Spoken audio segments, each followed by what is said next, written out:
Bienvenidos amigos del internet, yo soy Rosita Banana y este video no está generado por inteligencia artificial.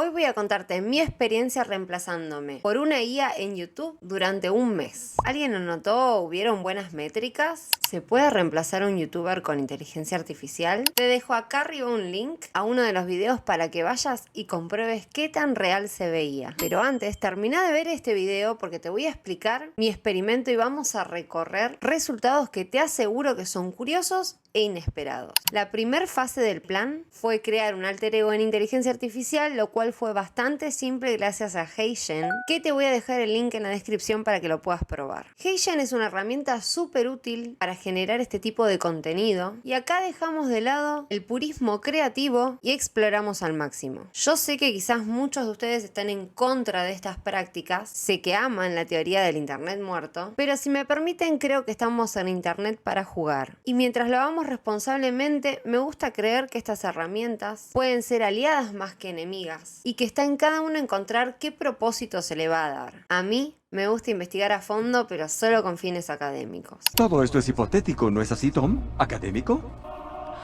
Por supuesto, señor.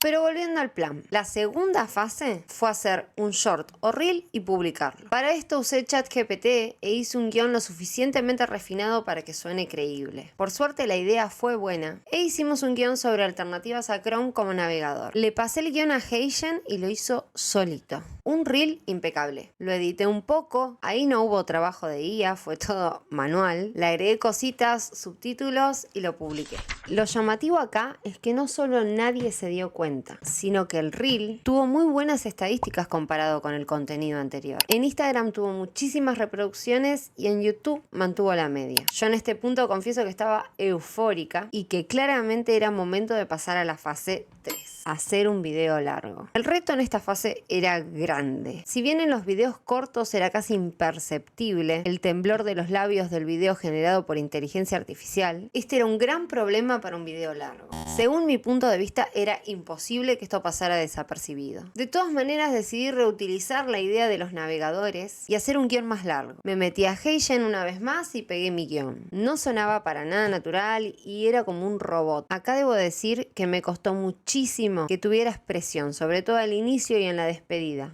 Era completamente llano el sonido de la voz. Sin embargo, me recordé que esto era un experimento y decidí hacer lo más obvio posible que este era un video creado por inteligencia artificial. La edición fue como con cualquier otro video del canal y se metieron planos representativos, sonidos, imágenes y como frutilla del postre le dejé la marca de agua. Ahí, impune. Recorté 4 reels a partir de este video como siempre lo hago, pero las estadísticas en este punto mostraron algo distinto. El video largo no tuvo tantas reproducciones como el contenido habitual no generado con IA. Ciertamente en este punto algo inquietó a la audiencia y las vistas no acompañaron, pero los reels, esos sí que fueron reproducidos. Acá decidí repetir la fase 3 para comparar resultados porque quizás la idea del video largo no había sido lo suficientemente buena. Pero las estadísticas fueron muy similares, así que decidí cerrar el caso. ¡He dicho!